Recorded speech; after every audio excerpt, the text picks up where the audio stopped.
রাজস্থানের কুলধারা গ্রাম ভূতের গ্রাম হিসেবে বিশ্ববিখ্যাত। 1825 সাল থেকে এই গ্রাম পুরোপুরি পরিত্যক্ত। কোনো এক রাতে সমস্ত গ্রামবাসীরা এই গ্রাম ছেড়ে অন্যত্র চলে যায়। তারপর থেকে অভিশপ্ত ভূতুরে গ্রাম হিসেবে এই গ্রামটি পর্যটকদের আকর্ষণের কেন্দ্রবিন্দু হয়ে উঠেছে।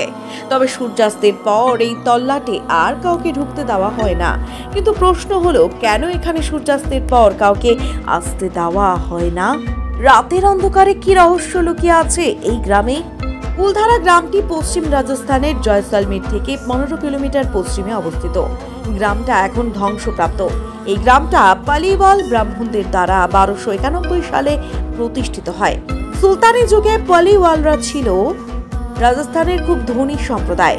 ব্যবসায়িক দক্ষতা ছাড়াও পালিওয়ালরা কৃষি সংক্রান্ত জ্ঞানের জন্য সর্বজন বিদিত ছিল। কিন্তু 1825 সালে কুলধারা এবং এর আশপাশের আরো 83টি গ্রামের অধিবাসীরা এক রাতের ভেতরেই কোথাও যেন উধাও হয়ে যায়। স্রেফ উধাও।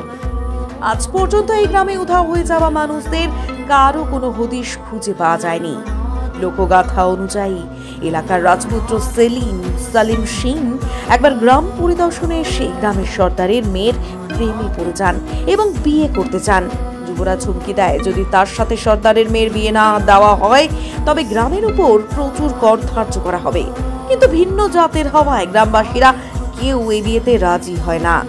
সালিম সিংহের সাথে বিয়ে ঠেকাতে গ্রামের সর্দার এবং অন্য 83টা গ্রামের লোক সহ সবাই গ্রাম ত্যাগ করে অন্যত্র চলে যাবার সিদ্ধান্ত নেন। কিন্তু রহস্যটা হলো, কেউই এতগুলো মানুষকে বাড়িঘর ছেড়ে চলে যেতে দেখেনি বা কোথায় তারা গিয়েছে কেউই জানেন না। তারা স্রেফ ভ্যানিশড। বর্তমানে এই গ্রামকে কেন্দ্র করে রিসর্ট, হোটেল, লজ তৈরি হয়েছে।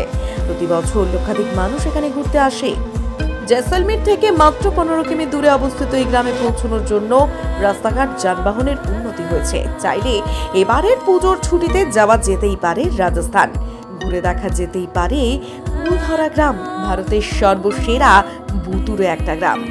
প্রতিবেদনটি ভালো লাগলে শেয়ার করে বন্ধুদের জানার সুযোগ করে দেবেন। পেজটি প্রথম দেখে থাকলে একটা ফলো দিয়ে পরবর্তী প্রতিবেদনের জন্য উৎসাহ দেবেন।